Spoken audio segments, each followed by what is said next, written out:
out onto the big one, the main event. Billiam-Smith versus Richard Riakporhe. Right, Richard Riakporhe is built like the Terminator 2.0, right?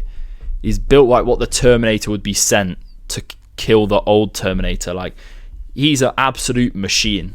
Like, he's built like the Iron Giant, right? He's 6'6", and you could see in the fight, right, that every jab and every straight right hand that Richard was throwing would absolutely, like, Chris was feeling them.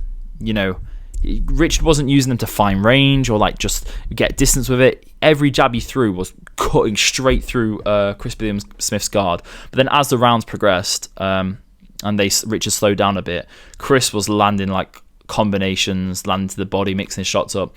And then I remember, I think it was like round 7 or something, I thought Richard, he wouldn't got stopped, and he didn't go down. So I guess the ref probably wouldn't give it. They don't really do standing 8 counts in professional boxing, but like Richard did just sort of like Richard did look like he was stood there just taking like quite a few uppercuts, but he came back and like Richard was still like throwing hard shots to Chris later in the rounds, which I was impressed with.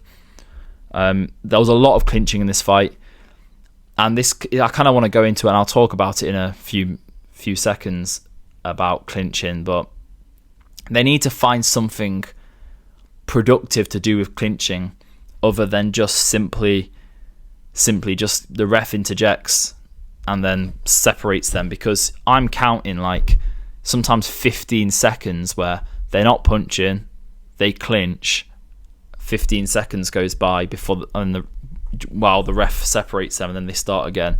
I don't think a knockout was going to happen, because I don't think Chris Billam-Smith was hitting Richard hard enough. I'm sure he was, and that sounds stupid, but I don't think Chris Billam-Smith, especially that last round, like, wasn't going for the knockout. He was like, I'm trying to secure this win, combinations, body shots, blah blah.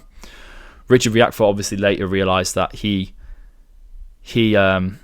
needs to go for the stoppage, and was throwing, you know, his double jab crosses looked absolutely scary, but Chris just was able to work with them and wear Richard down over. I think this is one of Chris's hardest fights as a champ. I think it's a really good title defense. It was really like his career his 2 fights he's had for the champions, right?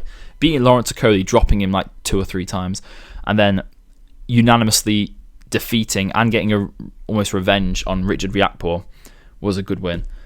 Richard was apparently deducted a point for hitting the repeated use of the head. Oh, I do remember that, actually.